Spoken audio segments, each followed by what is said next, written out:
Mainstream sometimes doesn't have the time to bring out more information on issues and stuff.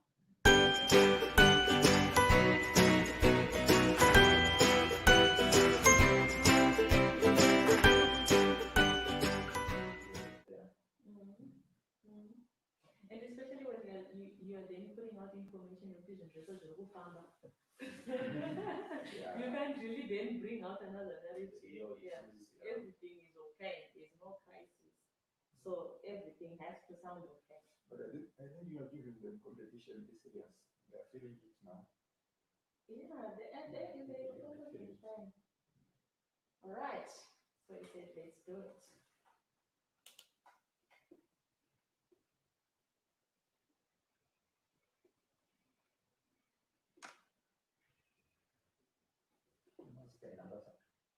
I think it's okay. I think it's okay. This is okay. No mask. But the sound is coming out okay, so you can just try to speak louder. Yeah. All right. Hello, Zimbabwe. Hello, everybody. Welcome to Zimbabwe Daily, your platform that gives you news as fast as we can. Always first, fast is our motto, and we bring you information that is relevant to your everyday living. Thank you so much for joining us on Behind the Mic as we speak to the president of the Zimbabwe Congress of Trade Union, Mr. Peter Mutasa. And today we want to unpack the state of the workers. How is the Zimbabwean worker surviving? How many workers do we have? What is the current employment rate as it stands? Zimbabwe, watching from all over the world, thank you so much. We know you are always following us. Your comments, your questions, they are very important to us. So keep watching this program. Send in your questions if you've got questions for the if you've got questions for the president, he's here to answer any of the questions that you have. President Mutasa, thank you so much for joining us on Zimbabwe Daily.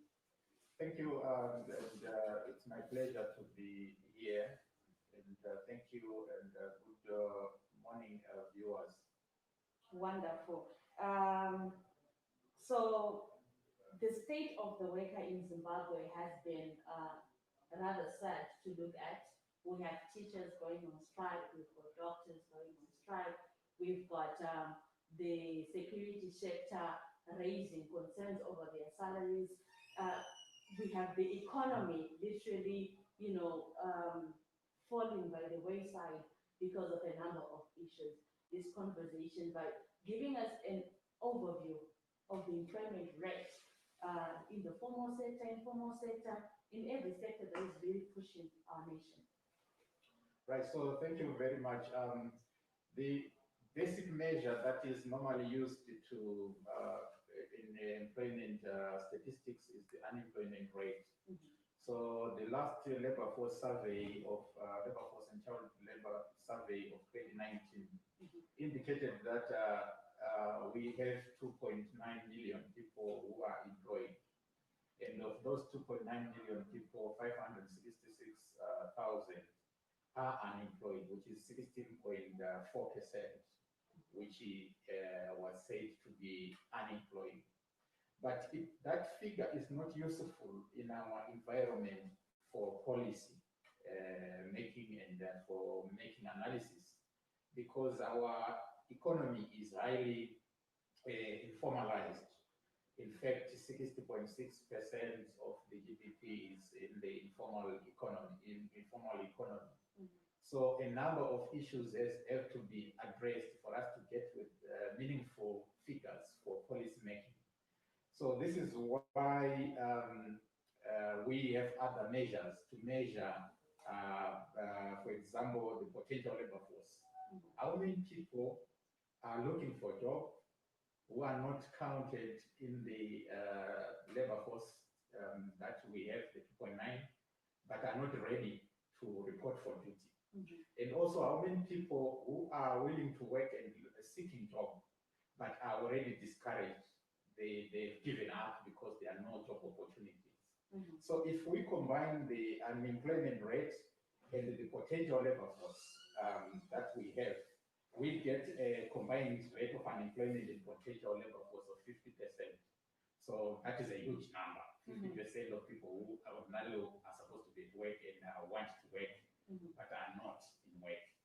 But you can also look at those who are employed, the 2.9. How many of them are fully utilized?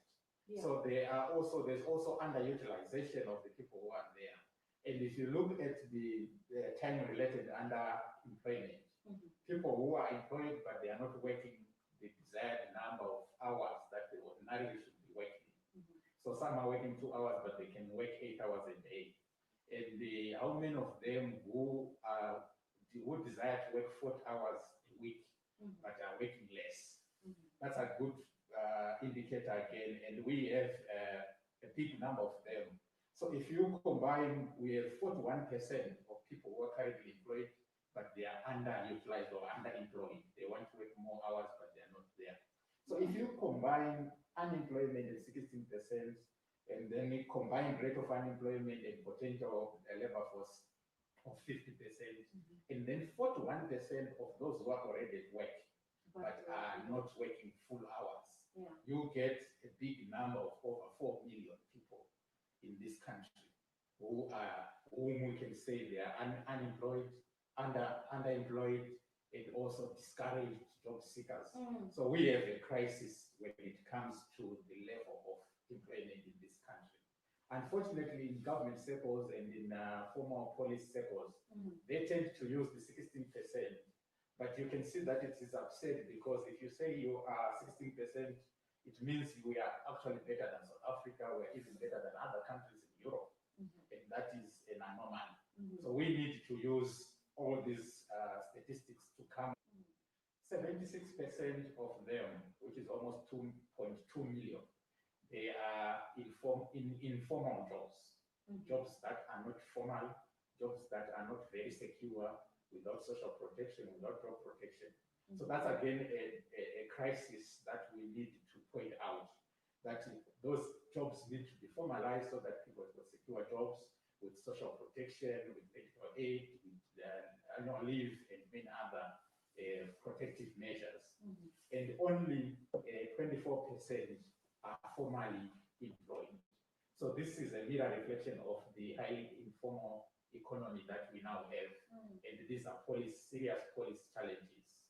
Yes. Now, if we have an informal economy, Mutasa, what does that therefore mean on the overall economy of the nation? I think for me, when we were speaking, the statistics are really worrying. And at the end of the day, we have got a population that is living on the edge. And of the 16% unemployment that you mentioned, those are the same people who are in the informal economy. Now, what does that, those dynamics, how do they really work to build this nation? So we need to look at it in this manner, that the majority of the people that are said to be working, but working in formal jobs, officially 2.2 million, from those people who are said to be employed. They are there as a survivalist, majority of them, just to survive. You can't sit down, you can't do nothing. The environment is terrible, the situation is tough.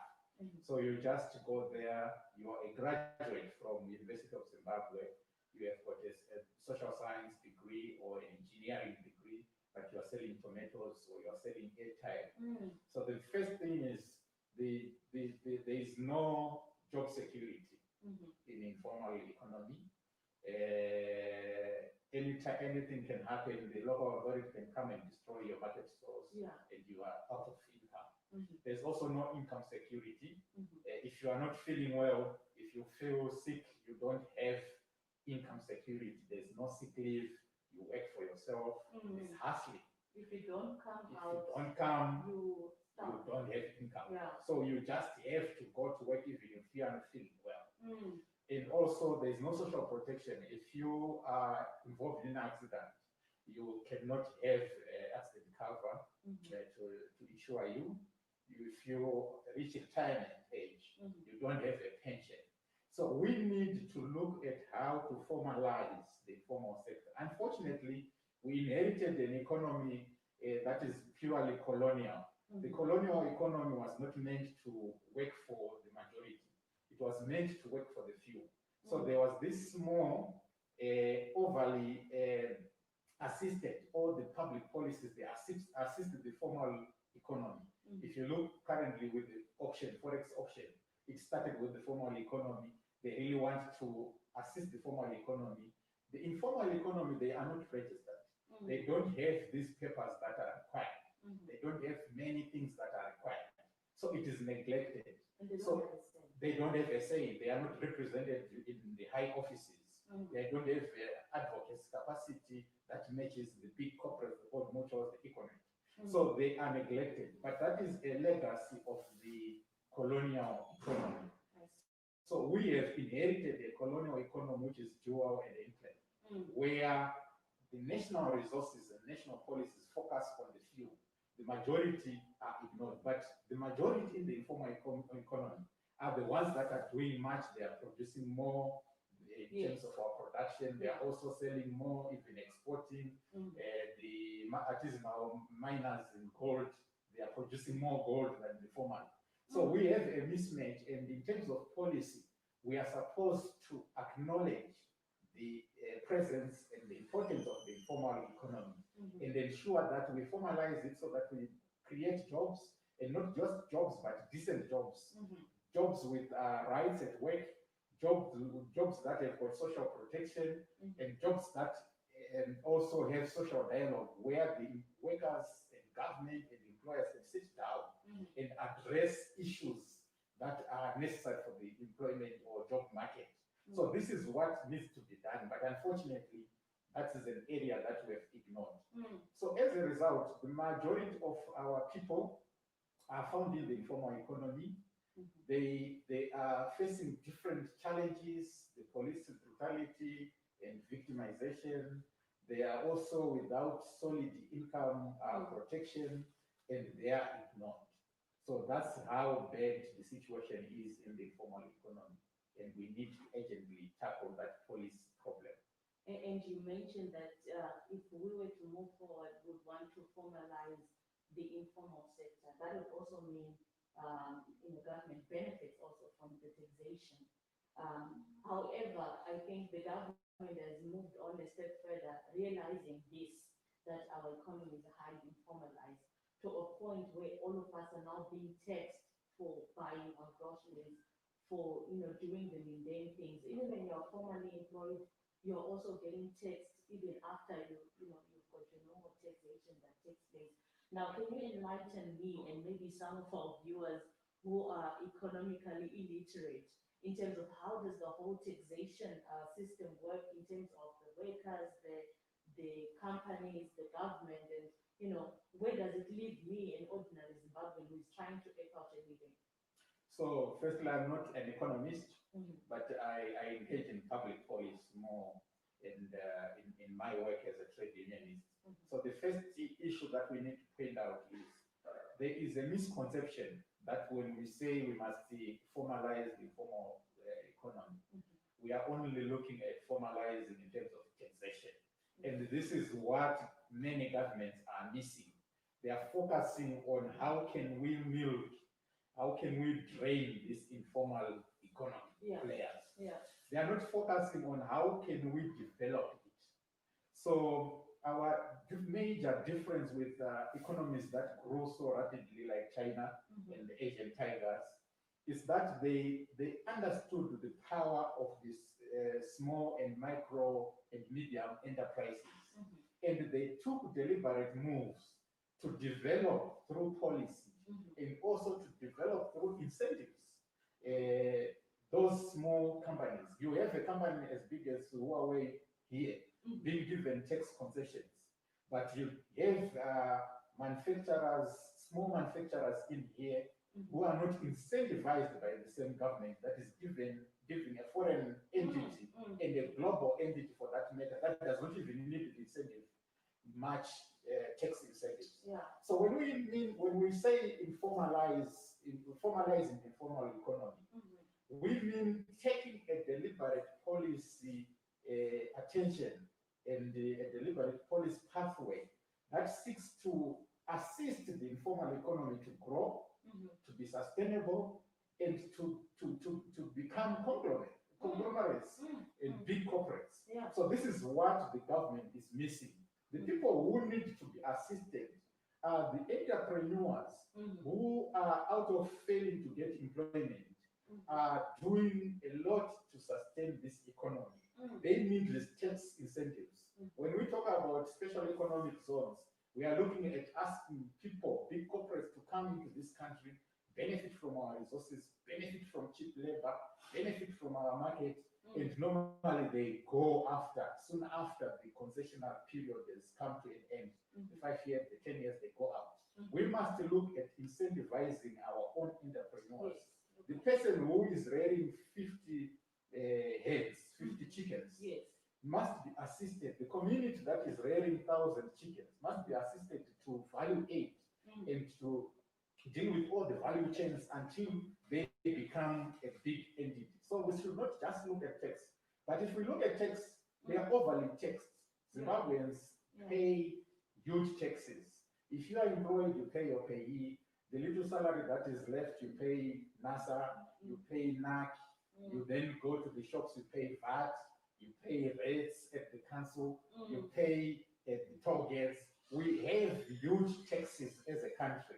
And this is why we also have these challenges that we are having, because now with the austerity measures by Minister Mutoli Mube, the taxes have been increased, including the 2% tax.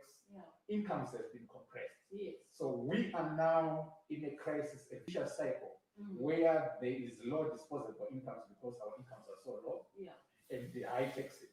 Then there's low domestic aggregate demand.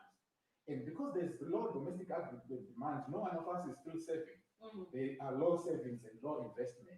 And then companies are feeling it because there's now low production and more job losses and more company closures. So we are in a vicious cycle because of that. The only way is to get out of the inherited colonial economic structure that works for the few and ignores the majority, and focus on developing and building job creation from this huge informal economy potential.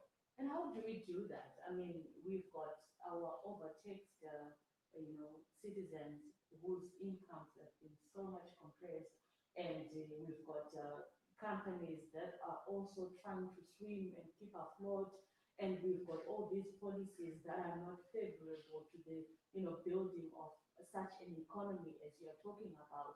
Now, how do we deal with that? Because for a challenge, our salaries cannot even sustain us, a basic, for a basic 4 people family.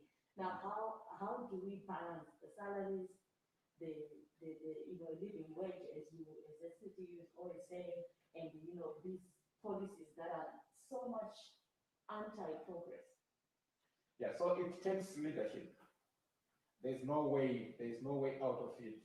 It requires good stewardship, and it requires good leadership. A leadership that is developmental, that is looking at developing a democratic developmental state, a state where people are allowed to express themselves, because even if you are a genius, if you have a good president, if you don't listen to your own people, you are limited to what you know. You are limited to what you and your immediate circle of friends and relatives know. But Zimbabweans are diverse. We have got Zimbabweans doing well when they go out in South Africa, in the UK, in the United States of America, inventing things. What is needed is a leadership that is taking a deliberate measure to develop this country, and not to simply extract and loot and benefit now, but a leadership that looks at the future, a leadership that is willing to listen to the diverse knowledge that we have. So it is about leadership. It is also about sound policy making. Policies that are not simply populist, like we see each time when we are about to go to elections, we are going to build so many houses, we are going to do this. Policies that are based on evidence. The evidence that that we already have because we've done so many statistics, we've done so many researches. We also know our country. That is what is required. And thirdly, we need to win ourselves from foreign policies like the austerity measures, neoliberalism, ESAP. We are now on ESAP 2. ESAP 1 destroyed everything, and we never learned from it. It destroyed our economic capacity, our production capacity, our jobs, our own markets. We were flooded with foreign cheap goods. We destroyed our steel industry, the ZESCO, because of ESAP 1.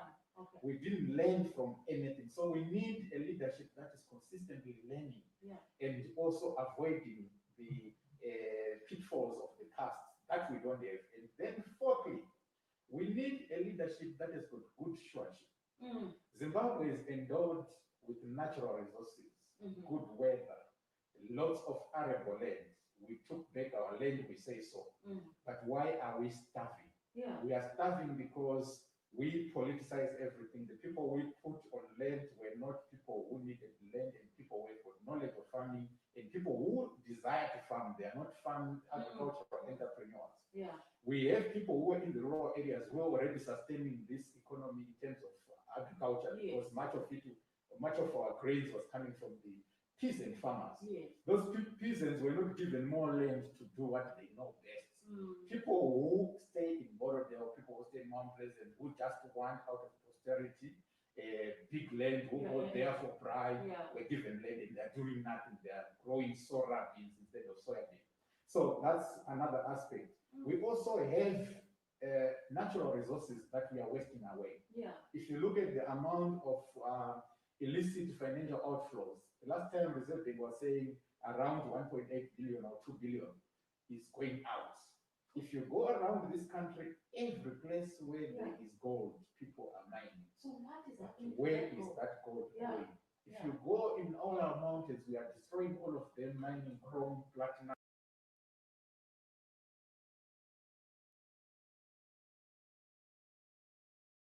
Generations. By the time we are done with destroying this economy, even future generations will feel it for a long time.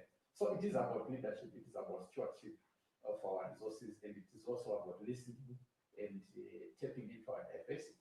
A lot has got to be done in order for us to improve the outlook of our nation. We are talking here with the ZCTU president, Mr. Peter Mutasa. If you're just joining us, this is Zim Daily Behind the Mic, where we are unpacking the state of the workers in Zimbabwe.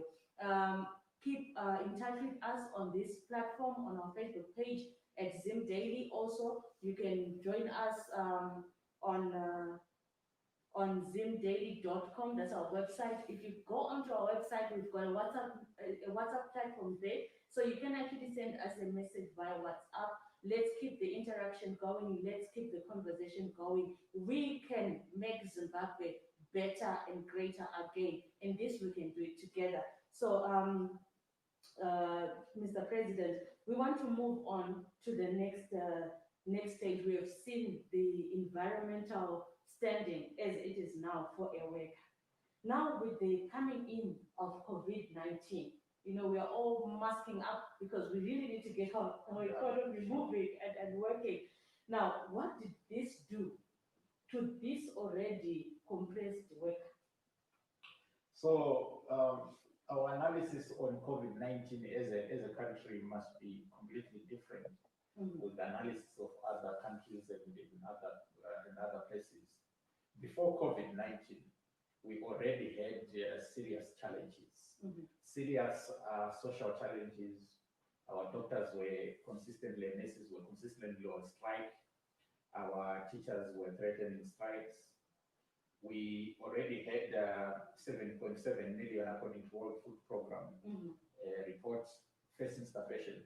And we think the figure is now much more because there is starvation even in the urban area. People are starving as we speak. We already had high inflation rates, currently 7.61%, second only to Venezuela, which is almost 2.3%, 2,358%. So that showed a country that is in crisis. And our assessment as the Zimbabwe Congress of Trade Unions is that They say it would be politically incorrect. There is no crisis in Zimbabwe. there is crisis. In fact, our position is that we now have a failed state. Zimbabwe is a clear prototype of a failed state. A state that is failing to provide security to citizens, the abductions, the torture, and the killing of people in the streets. That point a country that is now run by militias and that is run by underground state agents, abducting trade unionists, abducting our families, abducting opposition activists, and also civic society activists. The state is also failing to provide public services. So if you have a country that is in a pandemic, failing to open public hospitals, for almost 3 months, doctors and nurses are not at work. People are dying like flies. That shows that that state is failing. A state that is failing to provide a basic human right, socio-economic right like education, water and sanitation. So we are failing to provide public services. That is also pointing to a state failure.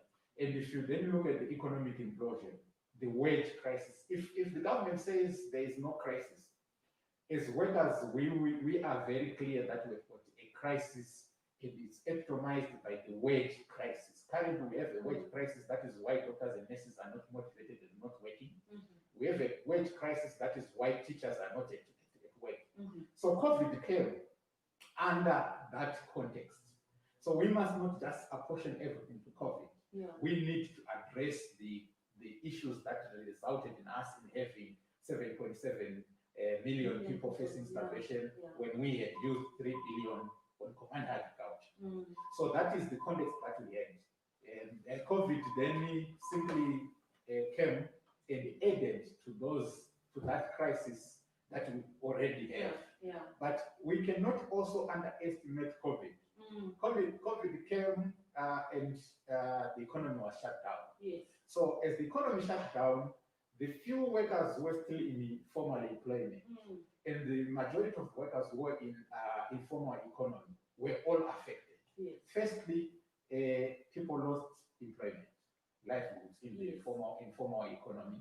If you look at how market stores were destroyed, how the commuter buses were shut out, and only super working, where did those people, the 2.2 million people that government officially says work in the informal economy, where did they go? They were also not assisted. There was no any social assistance of any sort.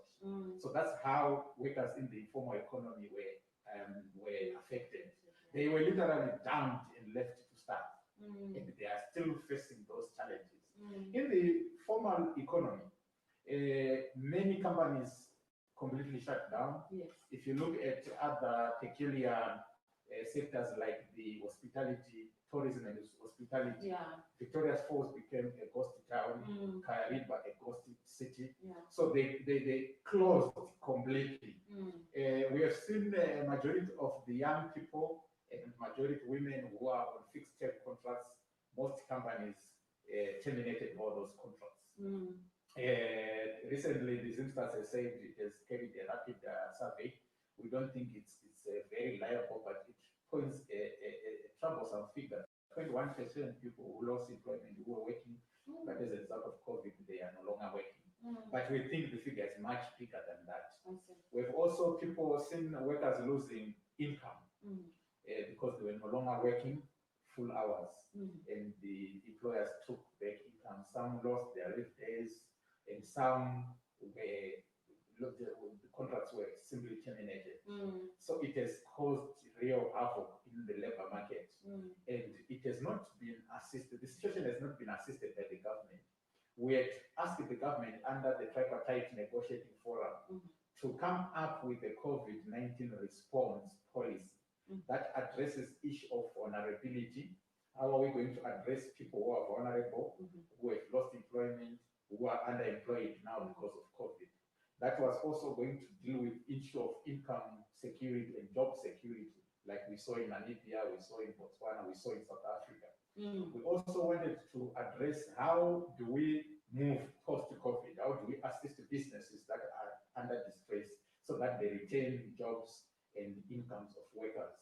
how do we focus on revitalizing the informal economy that is completely shattered at the moment? Unfortunately, government didn't like to talk to us, didn't want dialogue. So we have nothing. We are just moving in the dark as a country, unlike other countries that are properly planning. So it is disastrous. People are starving, workers are starving in their homes. Just buying gas for cooking, it's a normal task for someone to get $1.50 a day to cook. And $1.50 a day, that's how much? That's 150 Zim dollars. How much are people earning? 2,000. A domestic worker in this country is earning 900 Zim dollars. 900 Zim dollars is equivalent to 9 loaves of bread. So for working the whole month, someone is earning 9 loaves of bread, and someone tells us that that is not a crisis. I think that would be nonsensical in our view. The minimum wage currently is 2,500 Zim dollars, which is gazetted by government. It's the government's policy that in our country we want workers to earn 2,500, which is 25 US dollars. 25 US dollars is 25 loaves of bread. So someone is working for 25 loaves of bread. They cannot work and buy bread only for 30 days. They can't do that. They can't buy milk, they can't buy sugar. So this is the level of slavery, modern day slavery that workers are in. So when teachers says we are incapacitated, they mean it. They are earning 3,500 or 4,000 Zim dollars when they used to earn 520 US dollars. And that amount compared to the current poverty data line, which is 17,244, you can see that it's almost 14%. So people are earning 14% of an amount that is regarded as a poverty line. So we are extremely in abject poverty. If you look even at the amount that one needs 1,442 Zim dollars for you to buy food only, the food poverty line for one individual. So the domestic worker is not even sufficient to cover for food only, food poverty line. So they are even poor in terms of food only. You have not spoken about rentals, clothes. And the rentals are in US dollars. So this is a big crisis that we have as a country.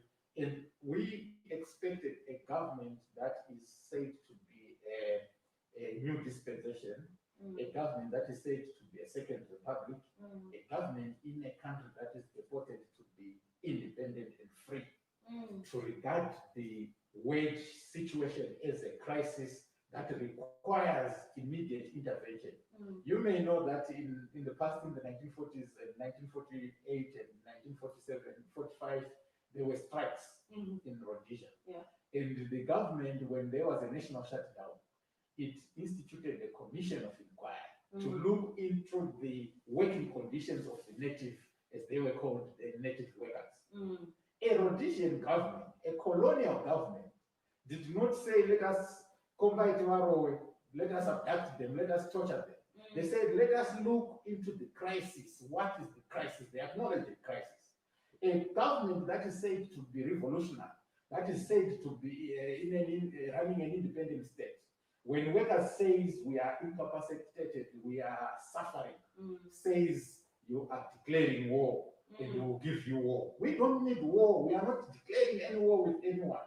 If ever we are declaring war with anything, we are declaring war with the poverty.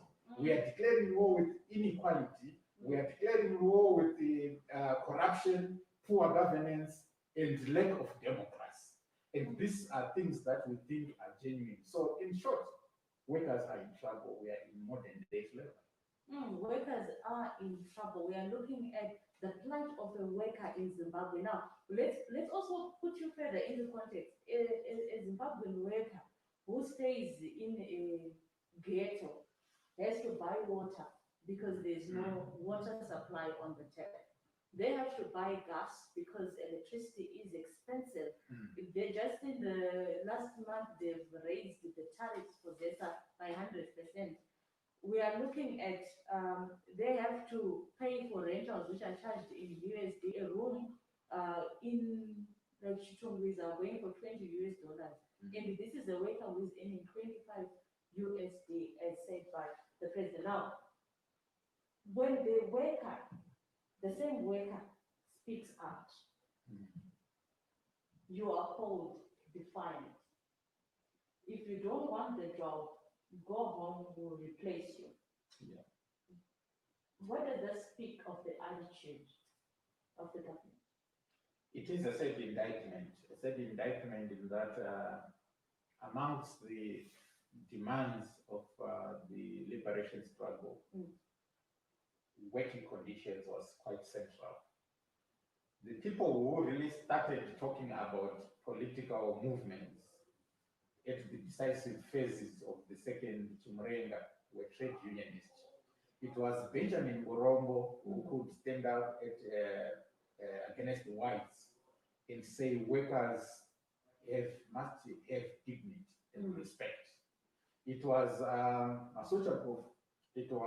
Joshua Nkomo who organized in the factories, in the workyards, in the workshops, and says workers must have dignity and workers must have good working conditions. The liberation movement, the decisive phase, was organized and started in the workplaces by trade unionists. And amongst the demands of the liberation struggle was better working conditions. So it is a sad indictment for the former liberators who have become the current oppressors and using heavy-handedness against defenseless citizens. So in the past, when people complained in Rhodesia, when they said we are hungry, when they said we are being discriminated, they were branded terrorists.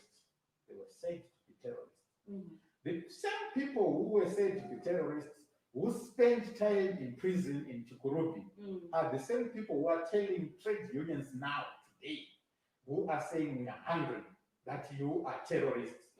We are now spending time in the same prison cells. That Mugabe, that President Mnangagwa, and the other comrades in the liberation movement spend time in under Rhodesia for the same cause that we are demanding now. We are demanding justice. We are demanding equity. We are demanding dignity. We are demanding freedom. It is a sad indictment that the current state has taken everything colonial, the policing, the judiciary, everything colonial, and has even made it much more worse than it was. The victim So has become the victim. we are called terrorists because we demand fair wages. We sleep home terrified, petrified, to quote Edison Zobo, the late revolutionary, who said we are not supposed to create a social legal order in which citizens are petrified and they sleep barricading their doors in fear of the special forces of the Rhodesian or Zimbabwean police services. We now are sleeping fearing that our homes may be baked into. My home was broken into. My nephew was taken, abducted and tortured in 2019, brutally torturing a 19-year-old young guy who didn't know anything about my work. And my kids are always afraid of going to home. And it's not just me. It's about all trade unionists. Currently, teachers are receiving threats. Nurses were receiving threats. Doctors were receiving threats. It is a sad indictment that in a country that was brought through blood and tears and sweat, people fighting for the freedom, the very same freedom that we are now being denied by the people who were in the bush fighting for them. I don't know what has gone wrong with the national psyche of our leaders, but they need to introspect. But citizens cannot wait for them to introspect like they did the Joshua Nkomos, like they did the Masochanko. We need to speak up and stand up for our rights. Right. And the ZCTU has called for stayaways. Can you give us a little bit more light on the stayaways that you're calling for and what your expected outcome is? So we haven't called for stayaways.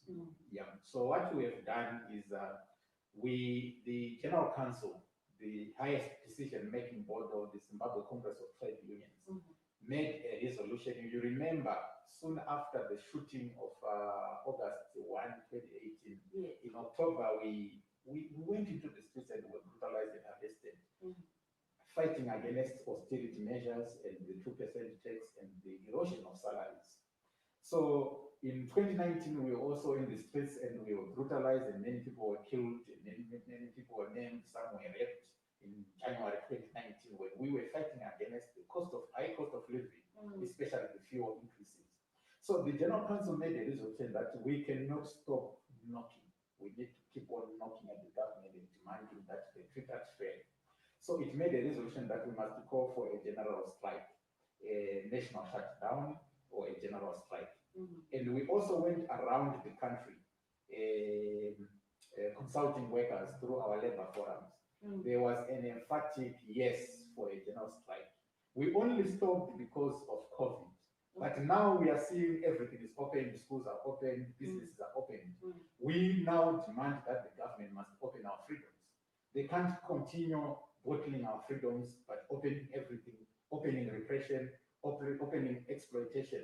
Workers are earning $0 salaries, but prices of all goods and services are in US dollars. Companies are making super profits at the expense of workers. So we have said we cannot have the same way of calling for 1 day the shutdown or 1 day general strike. We need to understand that our struggle is not going to be a day struggle. It's not going to be a weekly struggle or a monthly struggle. It's going to be a lifetime. We are dealing with a deeply entrenched system of oppression, system of exploitation. We are fighting both state authoritarianism and also corporate power in the form of neoliberalism. So when you are fighting that, you need to have persistent and consistent action. Our only armory that we have is our voice. Our only force that we have is our collective us, the collective power that we have as workers, as citizens. So we have said the country is in a crisis. We have all the crises that were spoken about. What we need now is for everyone to stand up and speak up. So we have called for every Monday to be a social justice struggle day. We are saying wherever workers are, speak up about the crisis. Tell them there is a crisis. Speak up in different ways, creative, non-violent means. If you want to raise a placard at a corner of a shop, at a corner of a street, raise it, stand there and raise your voice. If currently parents whose kids are failing to go to school want to go and register their displeasure, go to your school, to your nearest school, outside, raise your placards. Tell them that we need education for our kids. We can't wait as we are seeing the young kids, the high school kids, primary school kids, fighting their own battle for the right to access education. That will be a clear failure by citizens. Yes, that has failed, but still the active citizens should kick in. We need citizens to use the agents to ensure that we take back the country where we want. So we are calling people everywhere, workers, students, unemployed, residents, to speak up every Monday in any non-violent action. This we must do for a long time until we achieve what we want. But soon, probably next week, I am going to hear from our secretariat soon. We are going to call for dates for national general strike, where we are saying, doctors and nurses, don't fight in your own corner. We will not win. Teachers, this is a good and courageous fight that doctors, nurses, and teachers have fought. But we are saying it is not a struggle for doctors or teachers. It is a struggle for citizens against the government, which is denying them medical care. It is a struggle of citizens against the government that is denying their kids education. So it is citizens who should stand in solidarity with the teachers. It is a malfunctioning society that can sit and watch teachers being degraded to these levels where they cannot even buy clothes, where they cannot even buy food, and do nothing when your kids are failing to access education. So the struggle is not for teachers only, it's for citizens. Citizens should stand up and join teachers. Citizens should stand up, join nurses and doctors every Monday and speak up. But when we call for the general strike, we want every citizen to fight alongside us. So we have got three demands. The first demand is that we need every worker to earn US dollars as they were in August 2018. So every worker, wherever you are, you must be fighting for this. Secondly, we want end of poverty, and our poverty is man-made. It is a result of corruption. You saw the COVID get in the number of corruption that we have in this country. Our poverty is a result of poor governance. These things we are talking about, of labeling each other dissidents, labeling each other terrorists, this is destroying the standing of the country and bringing a high premium because of the country risk factor that we are creating on our own. So we need to deal with that. We have poor policies, the neoliberal policies, the austerity measures of Mutuli Nuwe, who can celebrate that we've got surpluses when hospitals are closed, surpluses when we don't have painkillers, surpluses when schools do not have water, surpluses when teachers are underpaid. So we need to address this issue, and it can only be addressed by citizens. Then thirdly, we need a robust and inclusive COVID-19 response. We need government to ensure that the people who are vulnerable are assisted through social assistance. We need government to ensure that jobs are not lost because of COVID and incomes are not lost. And we also need government to sit down with stakeholders through social dialogue and agree how we are going to manage post-COVID in terms of policy. And this should address the issue of assisting the small, micro, and medium. Talking about the informal economy, the on-account employees, and also to assist businesses that are in distress, so that we take back our country to where it is. So these are the demands, but we are saying, in your own sector, choose your own demands that you want to add every Monday, but speak about that. Why are we doing so? We are doing so because everyone is engulfed in a big prison of fear.